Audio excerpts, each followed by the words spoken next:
kanina. Kaninang gabi. Kahapon kasi guys, nagpaalam si Zainab na lalabas, makikipaglaro. Pinayagan ko naman dahil alam nyo naman yung bata, ang Hilig manglaro.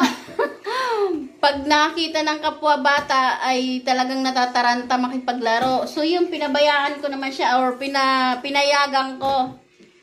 Aba guys, saglit lang talaga. Pumunta lang sila ng tindahan. Tapos pagbalik, ayun, lumalapit sa akin, nanghihina.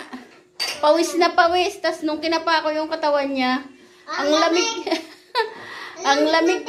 Ang lamig din ng tenga ko guys. Ang tenga ko na lamig. Kaya nga, Close mo muna yung door. Kaya na anuhan ko siya. Ang masaklap pa guys.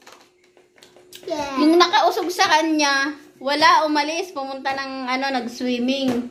Di buti na lang, tapos sabi ng kapitbahay ko, magpakulo daw ako ng tubig. Na tapos yung hinubad niya, banlian ko raw. Yeah. Tapos yung ginawa ko naman, Saksakan. kaya lang, naman, umigi-igi. Tapos pero umaano pa rin yung tiyan niya. Talagang masakit daw. Natataranta na ako anong gagawin ko. Tapos nung nalawayan siya, umigi-igi naman.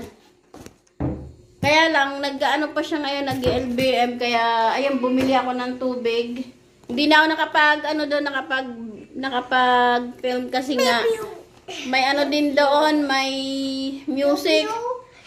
Sayang naman yung video kung kung makaka-copyright lang.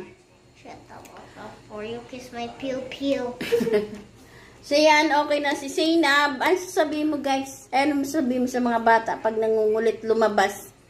Pag nangungulit kayo guys at pumunta kayo, pag lumayo kayo sa bahay, mausog kayo. Pag may narinig kayong ganyan, mausog kayo.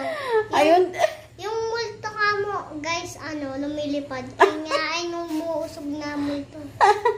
Ayun nga. Kaya nakita, guys. Ayun nga guys, kasi